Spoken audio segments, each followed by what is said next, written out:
अभिवादन। आज हम जरा भारत के रियल एस्टेट बाजार की गहराई में उतर रहे हैं। सवाल यह है कि भाई ये जो तेजी दिख रही है ये असली है या कहीं कोई बुलबुला तो नहीं बन रहा। हमारे पास ना इस पर काफी जानकारी है, मतलब बाजार का इतिहास, कीमतें क्यों बढ़ रही हैं, कौन खरीद रहा है आजकल, और सबसे बड़ा सवाल, क्या अभी पैसा लगाना ठीक है। तो चलिए खोलते हैं इसे। हाँ बिल्कुल। और इन सब पॉइंट से ना हमें ये समझने में मदद मिलेगी कि भारतीय प्रॉपर्टी बाजार में इस वक्त चल क्या रहा है, कीमतें कहाँ से कहाँ पहुंची हैं और इनके पीछे की असल वजह क्या है। अच्छा, तो पहले ये देखते हैं कि हम यहाँ तक पहुंचे कैसे। मेरा मतलब है 2000 से पहले तो ये सेक्टर काफी सुस्त सा था ना, बिखरा हुआ। हाँ बिल्कुल, वो काफी असंगठित था। फिर 2000 से 2008 के बीच वो पहला बड़ा बूम आया था, याद है? उदारीकरण हुआ, आईटी बूम आया, शहरों में डिमांड बढ़ी और कीमतें वो तो दोगुनी तिगनी हो गई फटाफट। लेकिन फिर बीच में ब्रेक लग गया था ना, कुछ रफ्तार धीमी हुई थी। हाँ बिल्कुल, 2014 से 2019 का जो दौर था उसमें कई बड़े बदलाव हुए। जैसे रेरा आया। हाँ, रेरा। उसने पारदर्शिता बढ़ाई, खरीदारों को थोड़ी सुरक्षा दी। फिर नोटबंदी हुई, जीएसटी आया। इन सब ने ना शुरू में थोड़ा झटका तो दिया, मतलब नकदी कम हुई, सेक्टर को फॉर्मल बनाने की कोशिश हुई। तो लंबे समय के लिए तो ये अच्छा था, सेक्टर साफ हुआ। पर हाँ, कुछ टाइम के लिए बाजार रुका जरूर। और फिर कोरोना के बाद एकदम से सब पलट गया। सही कहा आपने, 2020 के बाद तो कहानी बिल्कुल बदल गई। कोविड के टाइम पे ब्याज दरें कितनी नीचे चली गई थीं और लोगों को बड़े घरों की, बेहतर घरों की जरूरत महसूस हुई, वर्क फ्रॉम होम वगैरह की वजह से। नतीजा 2022-24 आते आते मुंबई, पुणे, बेंगलोर, हैदराबाद जैसे शहरों में, खासकर अच्छे इलाकों में, कीमतें 10 से 20% सालाना तक बढ़ने लगी। बाप रे, 10-20%? तो आजकल ये कीमतें इतनी ऊपर क्यों जा रही हैं? क्या सिर्फ डिमांड ही डिमांड है? देखिए, मांग तो एक बहुत बड़ा फैक्टर है, इसमें कोई शक नहीं। अपनी युवा आबादी है, वो अब घर खरीदने वाली एज में आ रही है। लोग शहरों की तरफ आ रहे हैं नौकरियों के लिए, बेहतर लाइफस्टाइल के लिए। और हाँ, महामारी के बाद वो बड़े स्पेस की चाहत भी बढ़ी है। और एनआरआई भी हैं, कमजोर रुपए का फायदा उठाकर वो भी पैसा लगा रहे हैं। अच्छा, और सप्लाई का क्या हाल है? मतलब क्या डेवलपर्स फटाफट घर बना पा रहे हैं? नहीं, यहीं पर दूसरा एंगल है। सप्लाई साइड पर दिक्कतें हैं। शहरों में अच्छी लोकेशन पर जमीन मिलना वो मुश्किल भी है और महंगा भी। फिर प्रोजेक्ट्स को मंजूरी मिलने में अब भी टाइम लगता है, पैसा लगता है।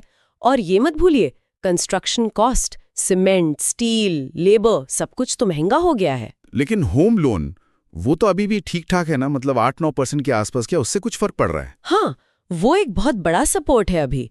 तुलना करें तो ये दरें अभी भी कम ही मानी जाएंगी। इससे खरीदारों को थोड़ी हिम्मत मिल रही है। पर हाँ, ये देखना होगा कि आगे ये दरें कहाँ जाती हैं।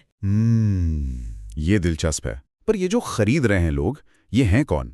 क्या ये सब निवेशक हैं जो बस दाम बढ़ने का इंतजार कर रहे हैं? नहीं नहीं, यहीं पर कहानी थोड़ी अलग है इस बार। ज्यादातर खरीदार जो हैं वो एंड यूजर हैं, मतलब वो लोग जो खुद रहने के लिए घर खरीद रहे हैं। इनमें middle class, upper middle class, salary वाले लोग सबसे ज्यादा हैं। कई तो पहली बार घर ले रहे हैं। तो निवेशक क्या बिल्कुल बाहर है मार्केट से? नहीं, बाहर तो नहीं है, वो भी है, लेकिन शायद पहले से ज्यादा सावधान है। वो शायद अंडर कंस्ट्रक्शन प्रॉपर्टी देख रहे हैं, या रेंटल इनकम पर फोकस कर रहे हैं, या फिर जो नए इलाके डेवलप हो रहे हैं वहां पैसा लगा रहे हैं कीमत बढ़ने की उम्मीद में। एनआरआई का आपने जिक्र किया, वो इसे एक सेफ एसेट मानकर पैसा डाल रहे हैं, खासकर हैदराबाद, कोची, पुणे जैसे शहरों में। और जो बहुत अमीर है, अल्ट्रा एचएनआई, वो तो मुंबई, दिल्ली, गोवा में लग्जरी प्रॉपर्टी ले रहे हैं, शायद वैल्यू प्रिजर्व करने के लिए। तो फिर इसे क्या समझें? ये तेजी असली है या कोई बुलबुला है? कहीं 2008 वाली कहानी तो नहीं दोहरा रहे हैं हम? देखिए, तेजी के पक्ष में पॉइंट्स तो हैं। मांग असली है, सिर्फ सट्टेबाजी नहीं है। एंड यूजर खरीद रहा है, रेरा जैसे नियम है, तो पारदर्शिता पहले से ज्यादा है। तो हाँ, ये 2008 से काफी अलग है। लेकिन कोई खतरे की घंटी, कुछ चिंता वाली बात? बिल्कुल है, खतरे की घंटी भी है। कुछ बाजारों में, जैसे नोएडा, गुरुग्राम का जो महंगा वाला सेगमेंट है या लग्जरी वाला, वहां बिना बिके घरों की संख्या फिर से बढ़ रही है। और एक पॉइंट जो शायद सबसे ज्यादा सोचने वाला है, कीमतें लोगों की इनकम बढ़ने की रफ्तार से कहीं ज्यादा तेजी से बढ़ रही हैं। आपने आंकड़ा देखा, जैसे हैदराबाद में 2019 से 24 के बीच औसत कीमतें करीब 63% बढ़ गईं, जबकि औसत सैलरी ग्रोथ सालाना 7 से 10% ही रही होगी। अरे बाप रे, 63% बनाम 7-10%। ये तो बहुत बड़ा गैप है। हाँ, यही गैप चिंता का विषय है। ये दिखाता है कि अफोर्डेबिलिटी कितनी कम हो रही है। तो इसका मतलब ये हुआ कि ज्यादातर तो ये एक असली तेजी है, पर कुछ हिस्सों में खासकर जहां कीमतें बहुत ज्यादा भाग चुकी हैं या लग्जरी घरों की सप्लाई ज्यादा है, वहां छोटे-मोटे बुलबुले बनने का खतरा है। बिल्कुल सही पकड़ा आपने। ये एक सधी हुई, कह सकते हैं, चुनिंदा तेजी है। लेकिन हाँ, आंख बंद करके कूदने वाला मार्केट नहीं है ये।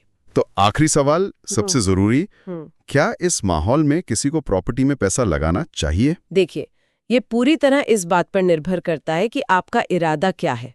अगर कोई लंबे समय के लिए सोच रहा है, मान लीजिए 5 साल या उससे ज्यादा, खुद रहने के लिए या अपनी वेल्थ को सुरक्षित रखने के लिए, और सही लोकेशन चुनता है।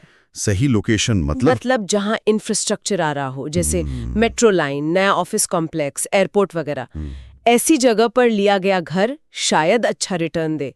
तो हाँ, तब ये समझदारी हो सकती है। और कब नहीं लगाना चाहिए पैसा? नहीं लगाना चाहिए अगर कोई सिर्फ 1-2 साल में खरीद कर बेचने की सोच रहा है, मतलब फ्लिप करने की, या फिर ऐसे लग्जरी बाजार में पैसा लगा रहा है जहां पहले से बहुत सप्लाई है, या फिर, और ये सबसे जरूरी है, अपनी चुकाने की क्षमता से ज्यादा लोन ले रहा है सिर्फ इस उम्मीद में कि कीमतें तो बढ़ती ही जाएंगी। ये खतरनाक हो सकता है।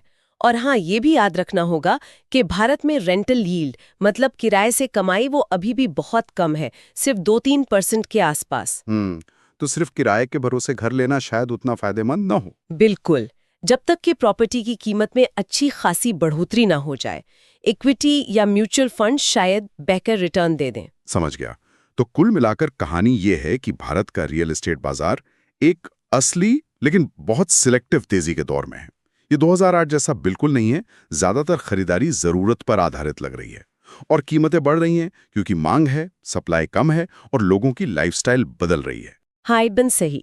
लेकिन जैसा हमने डिस्कस किया, कुछ पॉकेट्स में, कुछ शहरों में कीमतें फंडामेंटल से आगे निकलती दिख रही हैं, तो सावधानी बहुत ज़रूरी है।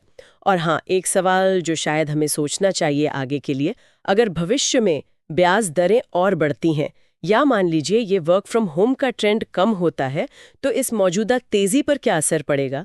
ये एक सोचने वाली बात है। बिल्कुल, एक अहम सवाल, इस पर सोचने के लिए छोड़ते हैं। वीडियो देखने के लिए धन्यवाद। हमें आपकी राय जानकर खुशी होगी। कृपया नीचे कमेंट पे अपने विचार साझा करें। अगर कोई खास विषय है जिस पर आप चाहते हैं कि हम अगली बार बात करें, तो हमें ज़रूर बताएं। ऐसे और वीडियो के लिए चैनल को सब्सक्राइब करना ना भूलें। और अगर आपको ये वीडियो उपयोगी लगा हो, तो इसे दूसरों के साथ भी ज़रूर शेयर करें। अगले वीडियो में फिर मिलते हैं।